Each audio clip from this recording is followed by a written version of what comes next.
This session is MoRE Shadow Walker, the progression of TLB splitting on x86 by Jacob Torrey. Give him a round of applause. Thank you.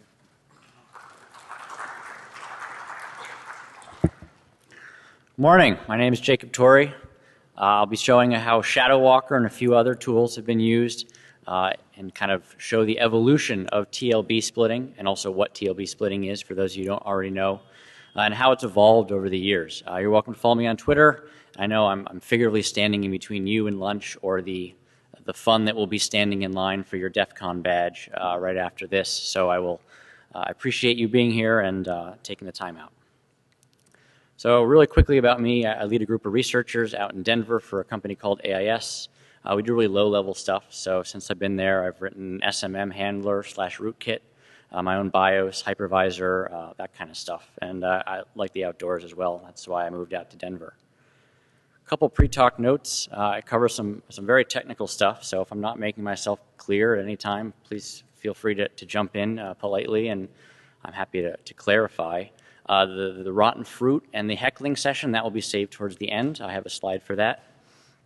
And I only speak for me, myself, and I, none of the people I mention here. So let's go on. So I'm going to give a little bit of background about what TLB splitting is, how it works, and then a little bit more about what the operating system and how x86 kind of supports the operating system and keeping you guys safe from rogue applications and malware, or doesn't, as the case might be. A little bit of history about PAX and GR security, a defensive tool back from 2000. Shadow Walker, an offensive tool from about 2005. And then some of the work that I've done for a DARPA Cyber Fast Track program. And then swinging that to the offensive. This is Black Hat after all. So I'll draw some conclusions and wrap up. So then we can all get some food or head to the bar. So this is going to be pretty basic for a lot of you, but I just wanted to make sure I had it covered just for those of you who might not be so aware. x86, which is the Intel processor commonly found in your laptops and desktops, supports different rings of protection. So ring 3 is the least privileged, it's the outermost ring. That's where your user applications are going to sit. Rings 1 and 2 currently are not really used. Like Minix is kind of a more academic one. They use rings 1 and 2, but we'll just ignore those. Ring 0 is traditionally considered your kernel, so that's where Windows or Linux will sit. And then ring -1 is a newer name for the hypervisor. So it's been added much later, but it has more privilege than the operating system kernel. If you want to keep going down, there's also ring -2, which is system management mode. Again, more privileged, but sorry. So I'm going to start off again basic. We're going to assume that most of you guys know this, but there's some x86 stuff that provides the capability of doing virtual memory. So on a 32-bit system, each application kind of lives in its own, but it assumes to be a 4 gigabyte flat address space. And that application, then that address space, even if you don't have 4 gigabytes of memory, the application thinks it does, and it can't operate and access memory that might be in the kernel space or another application. Before this happened, before this was added to the CPUs, back in DOS era, an application that went rogue, so to speak, could overwrite the DOS kernel and infect the entire system. So it's a protective measure coming out of the CPU that allows the operating system to improve its protection. For ways to break out of this, please see my article in POC or GTFO coming out on Friday. You can get a copy at the No Starch press booth in print, or you can download it at a mirror near you. So again, more on address translation. So this is how you actually go from a virtual memory address to a physical memory address. So your virtual address, so the pointer you access and see, consists essentially, that address is an offset into a table and then an offset into a page in the most simple case. So there's a register on the CPU, CR3, control register 3, that stores the physical address base of the page directory. This is usually kind of kept different for each application so they can have their own unique view of memory. And then that points to the page directory. So the first couple bits of your virtual pointer index into that, and then you get another part of an address, and then the next is the offset, which is used with the offset from your virtual pointer. And so that's how you can go from a virtual address to a physical address. This is a very simple example, I think if you had a full system with a hypervisor, etc., you could have up to 7 levels of indirection.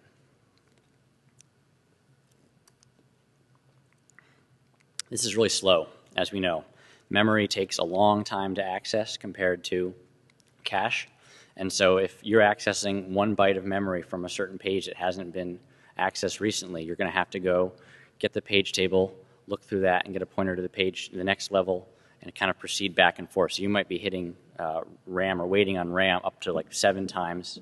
In this example here, it's only 2 or 3 times before you actually get that 1 byte of memory you wanted as an application. So the solution, the TLB, translation look-aside buffer. So this is essentially just a cache.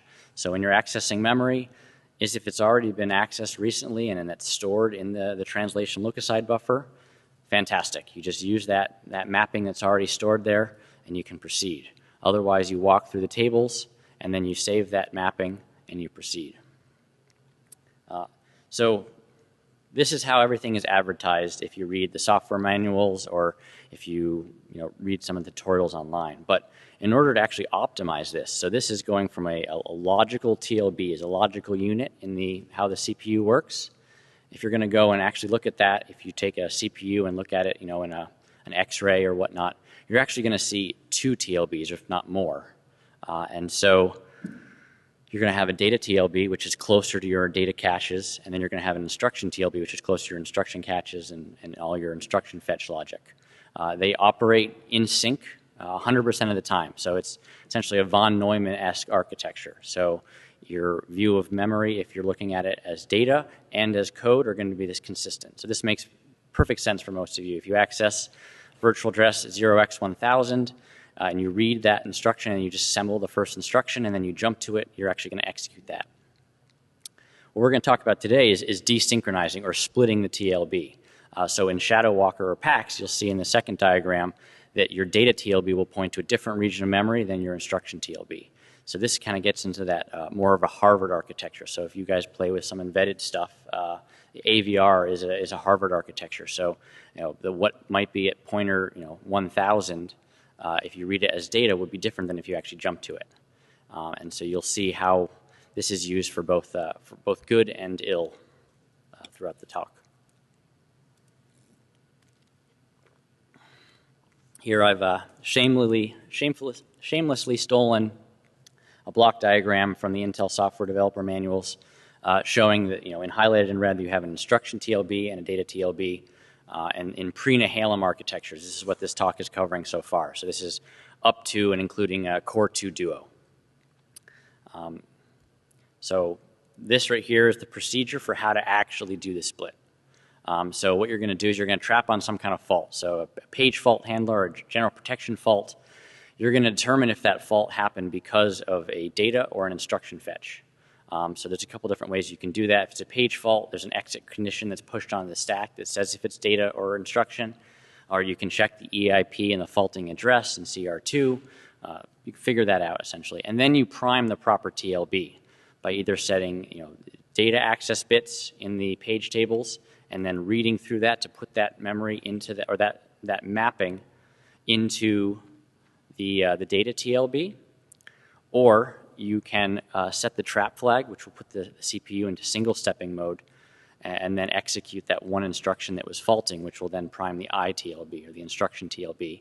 And then what you're going to do is you're going to clear the bit so it will trap back to you again, but you're going to leave it in the TLB. So you're not going to flush the TLB. So now you're basically desynchronizing what's in the page tables and what's in the TLB. And so the TLB, next time a program accesses that page, if it's still in the TLB, it will run through and point to wherever you pointed it to.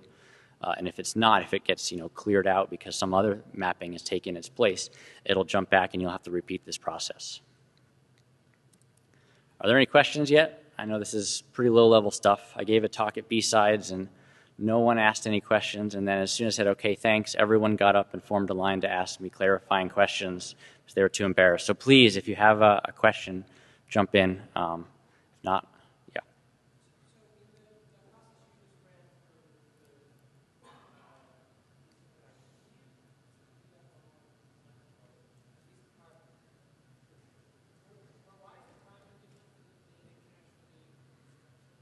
Sure. So the question is why is it different from data and instruction cache? So when you're priming the data cache, all you need to do is access memory at data, as data, so by doing like a move EAX from that address, and that will go through the data fetch logic, and it will prime the data TLB.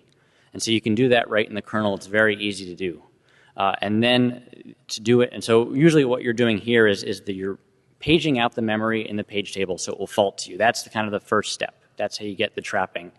And then you're going to determine, which I mentioned already, whether it's data or instruction. And then what you're going to do is you're going to update where the next kind of, where the actual memory page is in the page entry. So if you're splitting it, you know, for data is going to go to address 2000 and instructions are going to go to address 1000, then you're going to update that accordingly and then either access data, which will then prime the data TLB, or you'll execute that one instruction, which will do an instruction fetch, and then it will go through and it will prime the ITLB. And then you're going to set the page tables back to not present so that once it kind of gets cleared out of the TLB, you're going to come back and you're going to have to repeat this process once the cache runs out.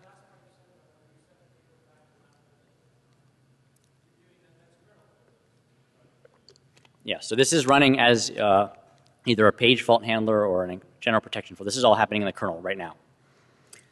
Thank you.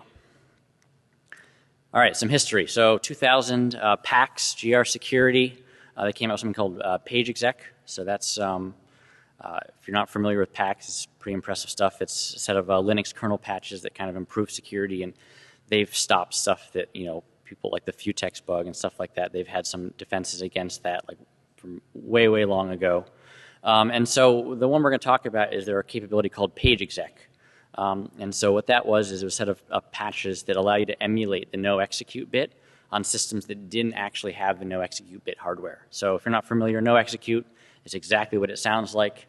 You can say if you have the stack address, the stack page, you can mark as no execute, which basically breaks the traditional kind of old school smashing the attack attempt. So, you know, in your buffer overflow, what you're going to do is you're going to load some shellcode onto the stack. You're going to control the return address pointer.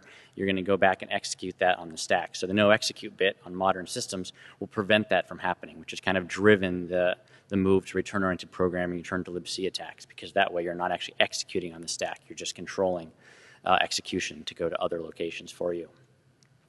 How they did this was brilliant. So what they did is they actually overloaded the user supervisor bit, which is not used all that much. And so user, we're talking about ring 3, and supervisor would be ring 0. So essentially what they did is that by default, the pages would be in supervisor bit mode or paged out. And then when the application would come and try to execute this page, it would see that it was not paged out. It would go in, it would cause a general protection fault. And then it would be able to identify, okay, either this is if it was a data request, it would set the user bit and allow it to go through and it would prime that data TLB. And if it was an instruction fetch request, it would say, okay, so this is being violated. Someone is trying to execute on a no execute bit page, and it would terminate the program, you know, log, whatever it needed to do. And so this allowed you to actually, you know, add these protections kind of later. Yeah?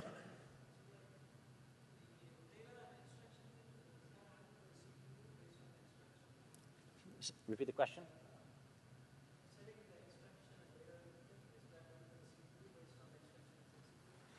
Yes, you don't set it explicitly. You don't either prime the data TLB. There's no different instructions to prime either the data TLB or prime the instruction TLB.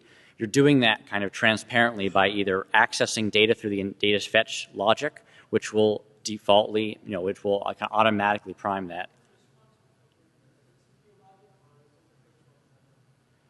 Usually just by accessing memory, it will happen in the memory management unit, so you don't really control that.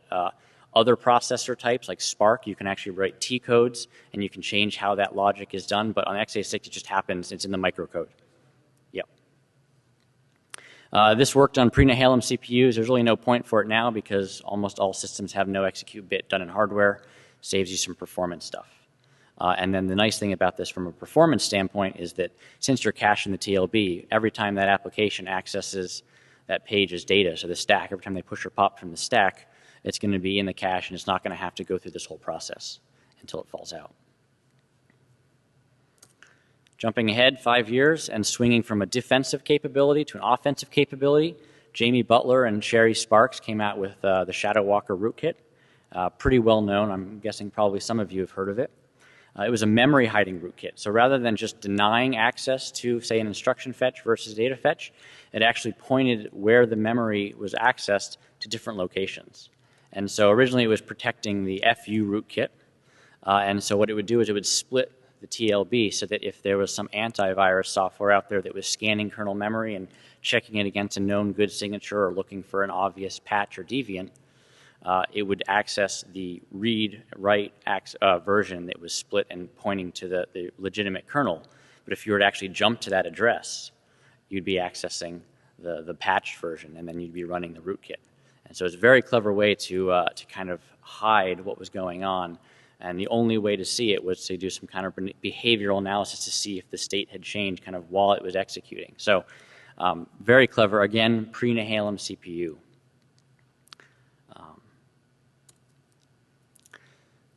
All good things must come to pass. Intel introduces the Nehalem architecture and actually breaks TLB splitting. They added a level 2 cache to the TLB, also known as an STLB or a shared TLB, which breaks the previous TLB splitting architecture. So what happens is you're going to have kind of just like a level 2 and a level 1 cache. When you write to the level 1 cache, it's also going to be saved to the level 2 cache. And then if it's not in the level 1 cache, it will go to level 2 cache before going out to main memory, or in this case, going to your fault handler. So what you're going to do is, say you're trying to prime the data TLB. You'll prime the data TLB, which will then also prime the shared TLB. And then when you try to kind of trap on an instruction fetch, the instruction TLB is going to ask the shared TLB before faulting and saying, hey, do you have a mapping for this? The shared TLB will say, sure do, here you go. And so that's why it breaks the system. Here's a block diagram, so you can kind of see how they've separated out where the data TLB and the ITLB are, and then highlighted in red is the shared TLB. Again, this is from the Intel software developer manuals. And so this really kind of screwed the pooch for a lot of stuff.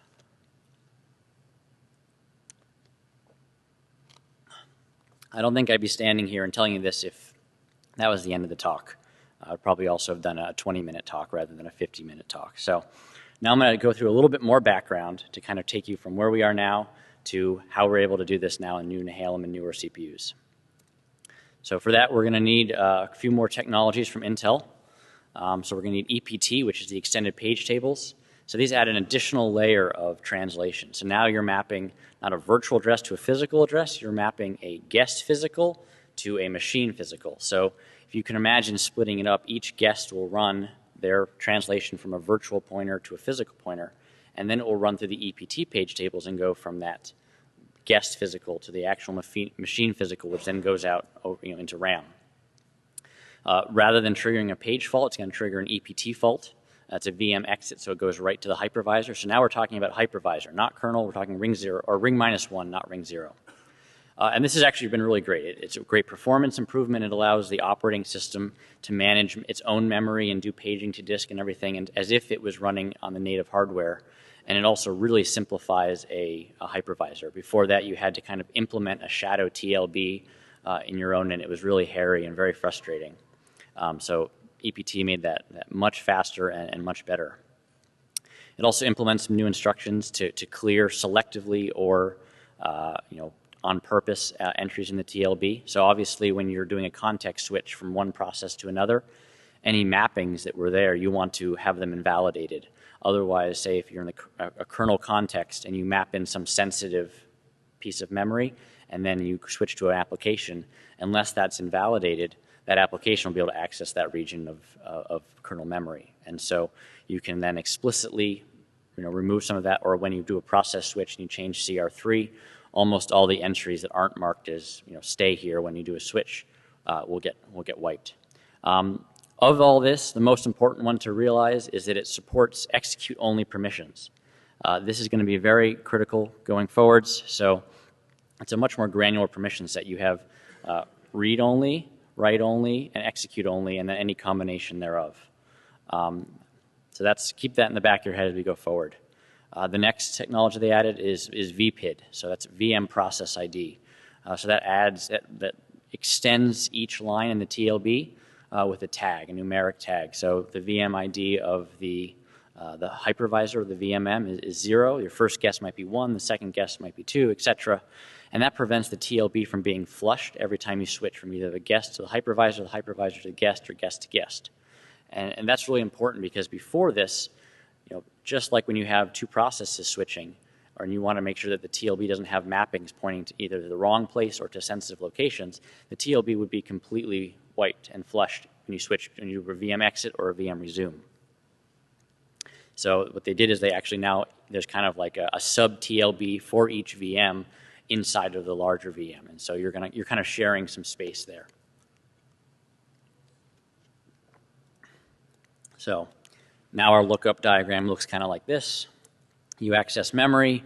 Is the translation in the TLB and the VM IDs are correct? If so, fantastic, get your memory. Otherwise, go through and walk this. In between the get PDE and the cache stage is going to be walk EPT. So this is going to be another set of page tables that you're going to go through. But for simplicity's sake of the diagram, I'm just going to leave it like this. So now our new TLB splitting procedure looks something like this. So on an Nehalem and new CPU, the TLB is split. You set up your EPT tables, and then you trap on EPT faults. You then do the same process of determining if it's an instruction fetch fault or a data fetch fault. And then you either set the page in the EPT, the entry, to either read-write, so data, or execute only. Then you need to set the trap flag to trap back to the hypervisor after one instruction, so you're going to single step the guest for one instruction. You re-inject back to the guest to let it run that one instruction to prime the proper VPID. So if you were just to do what you do in kernel space in Shadow Walker and you just read that data, you're going to prime the data TLB in the hypervisor context, not the guest context. So you'll be splitting yourself, not the guest, which is what, in the way we set it up, that's how we had to architect that. And then we're going to reset the EPT tables back to no access, essentially, so that if they get cleared out of the TLB, it'll come back and repeat this process. Then we can resume the guest, and it will just chug along.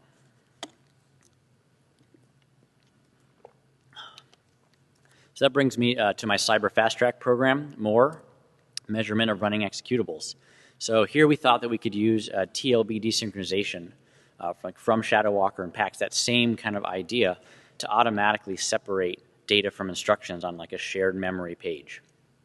So we were working in trusted computing at AIS, and so we wanted to be able to do real-time, on-demand trust of, say, an old legacy application or a system management mode handler that might have variables and code interleaved. So basically the goal was we wanted to look at one page of an executable that we didn't have access to the source code for that may have variables that are originally, say, initialized to 0. And so when we hash that before we run it, we get one version. But then as it starts running, it's going to gain this dynamic state because the instructions and the code are interleaved with the data. And so then when we hash it again, we get a different result. We're not sure if that's because those variables are just changing as part of normal execution, or if it's been subverted or a code injection attack. And so basically the question is we see a little change right there. Has this executable been modified? And so that's kind of what the whole goal was for this. So starting from Shadow Walker, we ran into a couple challenges, which I'll go through really briefly and how we kind of overcame them. This is more about MoRE and less about how this impacts x86. So the first one was at STLB. We started off implementing a page fault handler hook, very similar to Shadow Walker. Then we ran into some issues with the Windows 7 memory management, the TLB being cleared on every VM exit or VM resume, and then Windows copy and write, which is kind of a funny one as well. I've already clarified this, so basically we had to go through and hoist our page fault handler up into an EPT. So we created a thin hypervisor, about 2,000 lines of code with EPT and VPID support that would allow us to do an identity map. So this is not a hypervisor like Zen or VirtualBox that allows you to run multiple different guests. This is basically just you have one guest, your Mac or your Windows machine, and this is just running up there as and letting all your device accesses and your devices talk directly to the hardware and to the operating system. And so basically from that execute only, the STLB will not merge entries with conflicting permissions. So if you prime the instruction TLB with an execute only thing, an execute-only mapping. When the data TLB asks the STLB, it'll say, well, yes, I have one, but it still won't help you because this is execute only, so you're still going to have to fault. And then I still will be able to trap that fault and then either set up the data one, or if it was like a PAX, no execute one, just deny that. So Shadow Walker was focused on a memory hiding rootkit for kernel code, the FU rootkit. Kernel pages are rarely, if ever, paged out to disk. What we were doing is our test program was something we wrote, just a Windows C++ program, which does get paged down and out if you're running low on memory. It might get paged to disk if it's not actively being used.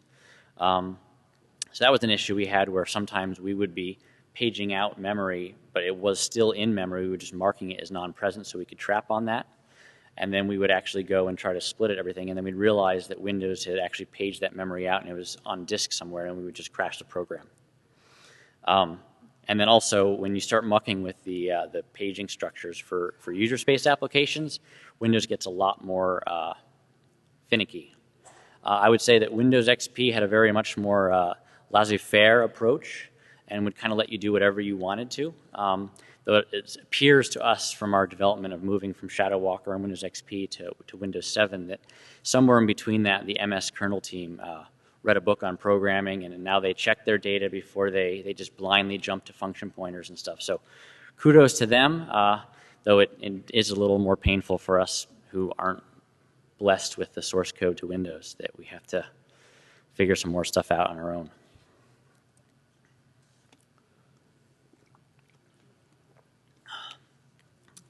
As I mentioned, we use EPT, thanks to Intel for providing a solution around this. So here we and the hypervisor have our own set of page tables. We use the extended page tables, we modify our own stuff, and then the operating system has their page tables, they modify their things there, and they each work in their own little isolated bubble. And so the operating system doesn't infect us, and then we don't have to worry about the operating system doing stuff and complaining that we've changed their page tables. Also with the EPT, we're preempting the operating system page fault. So an EPT fault will trigger before a page fault. I mentioned already the TLB is cleared on a VM exit and VM resume. So when we were testing this, it was a 4-month effort. We sent down the test code and it was working great. And we didn't realize that half of our test machines were Core 2 Duo and the other half were Core i7s. And so it was working great for us, and they said it's not working. And so one weekend of figuring out all this, we were running into an issue where we would prime, say, the data TLB in the hypervisor.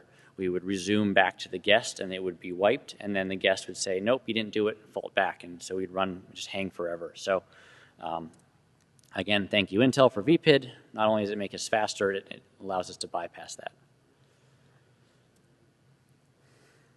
So the last major challenge we ran into, this is more about the MoRE effort specifically than TLB splitting in general. So Windows generally loads one copy of the executable pages into memory. So it can deduplicate. If you're running 10 instances of Notepad, it can just run one instance of the executable page and then 10 instances of the data copies. And then they can perform copy and write if, say, there's a self-modifying Notepad, which sounds pretty terrifying. Our test application we wrote specifically interleaved code and data. So we wrote a huge NOP sled and we used that as our memory buffer for all of our work so we could actually simulate what this would be. So we were always triggering that copy and write, and then Windows would say, oh, no, we need to keep that pristine copy here where you know it is, and we're going to move the copy that we're actually going to work on that might be subjugated somewhere else. We're not going to tell you where it is. So now we were TLB splitting on a page that wasn't being used, which was doing effectively nothing. And so we had to find wherever our application went. So our really ugly solution was we would trap on a context switch and then rewalk the page tables for our application to see if they had copy and write had occurred, and then we would go and update which pages we were splitting on. Not very graceful, but it worked in the 2 months that I had to do this.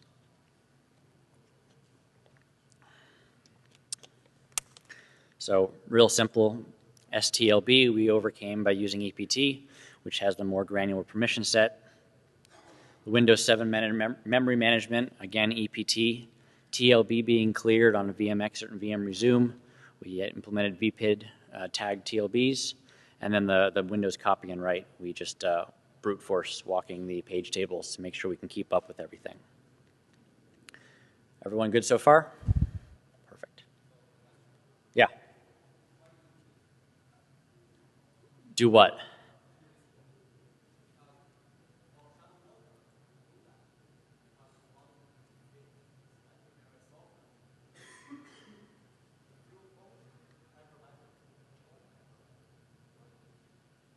So that came back to this goal right here of we wanted to look at an arbitrary binary and say this thing which may have data and code interleaved on the same memory page, has it changed? So this is a defensive application.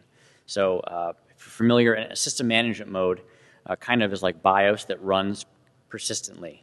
And if you look at how the STM, the software management mode transfer monitor, which is a hypervisor that runs in SMM space, when you kick off a TXT measurement, unless you have that STM doesn't really measure the SMM handler because it might have some dynamic state and it's a legacy application that's interleaved.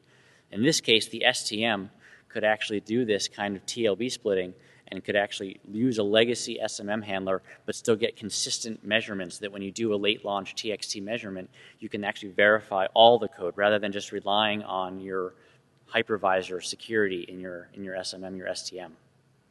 Did that answer that? Okay. The question was, what's the point of doing all this? So.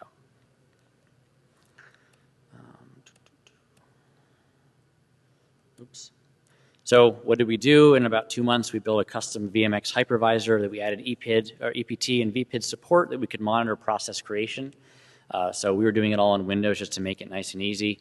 We had a list of file names, so like test.exe, etc., that we would trap on. We want to split the TLB for. And so we would monitor whenever a new process was created. This was all a Windows kernel module.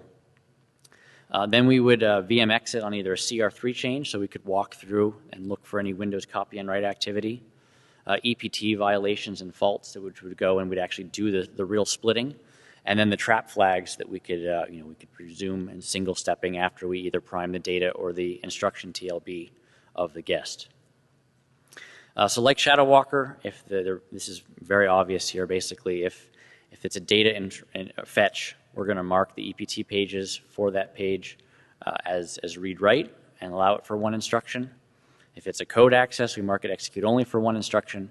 And then we ran into this very interesting case for both. So we call these thrash cases, where there was an instruction on a certain page, maybe like the first instruction of the page, that is also referencing memory on the same page, and neither of them are in the TLB. And so it's asking for both at the same time, and it would kind of flip-flop back and forth. And so what we had to do here to get kind of through these, they're very rare. There's maybe over a duration of a program, maybe there's a couple hundred of these thrashes that we ran into. So only a couple hundred instructions would hit this case. And so what we would do is we would copy one instruction from the pristine, known good executable copy to the data copy to ensure that there hasn't been any compromise there.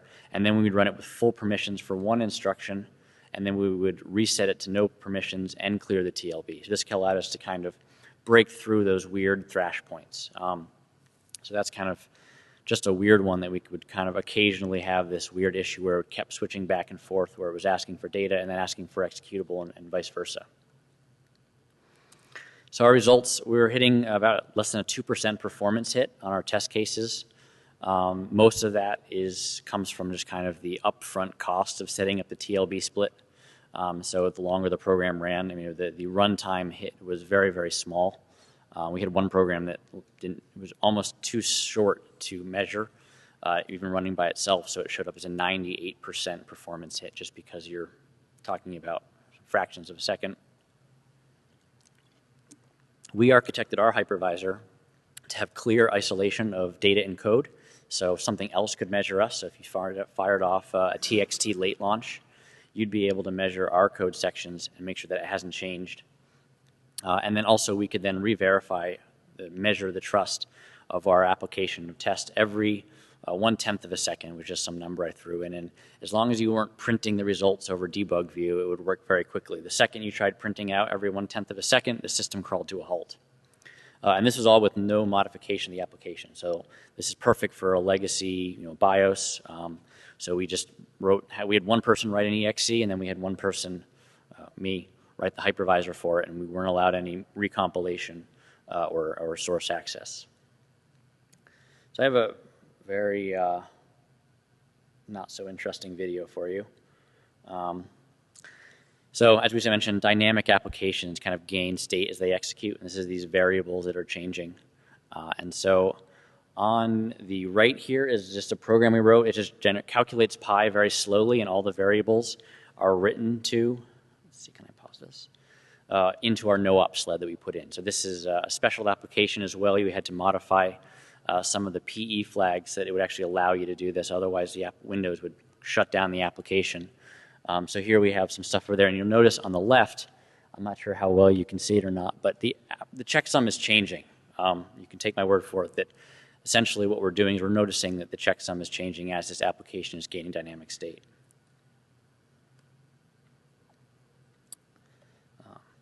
So now what we're going to do is we're going to leave that application on the right unchanged, and we're just going to turn on the TLB splitting feature of the hypervisor. So you'll notice on the left, once it starts printing stuff out, it's going to print out a data copy and an executive copy. And so you'll see the data copy is changing as it should, variables change, etc. But we're automatically kind of isolating the data and the instruction. And so the executable checksum will never change as it's run, but the data checksum changes. So we're basically transparently separating them out.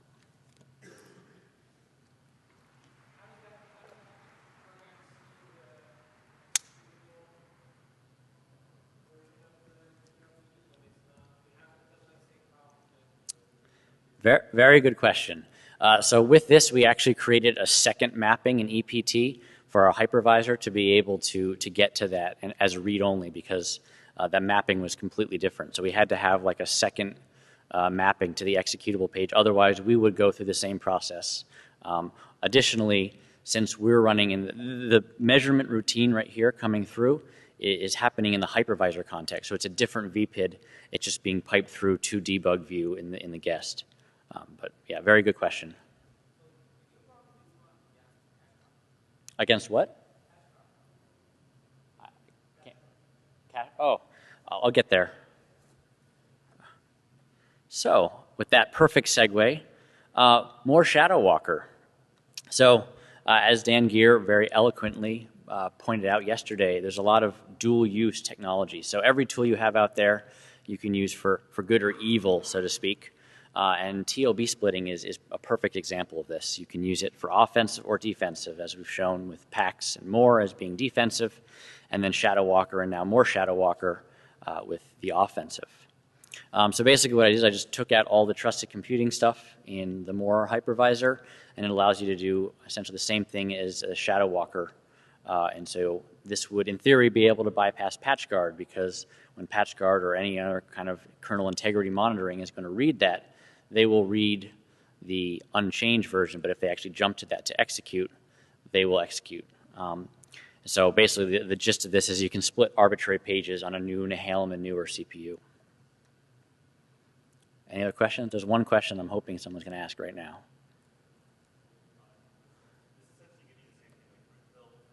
Perfect question. So what's the point, right? Why bother? If we already have VMM, like we're blue pill, right? Why would we bother? You don't need to have a memory hiding rootkit. You just set up your EPT and then you just make sure that the the operating system can never read your memory. So there's a couple reasons for that. One is the closer you are to the user and the application and the operating system, you have more control. You can kind of introspect on certain things, like someone opens up a certain file and you want to inject content into it, or say you're a keyboard logger. You want to be able to hook the keyboard driver, and then you want to be able to use the kernel network stack to exfiltrate that data. You can do all that from a hypervisor, but it requires kind of emulating. It requires kind of writing your own network stack. So with blue pill and red pill, so red pill was an anti-blue pill detection technique. What they did is they found really the only way you can detect if you had a really good hypervisor is looking at the performance hit of some simple operations. So one example, the CPU ID instruction will always trap to the hypervisor.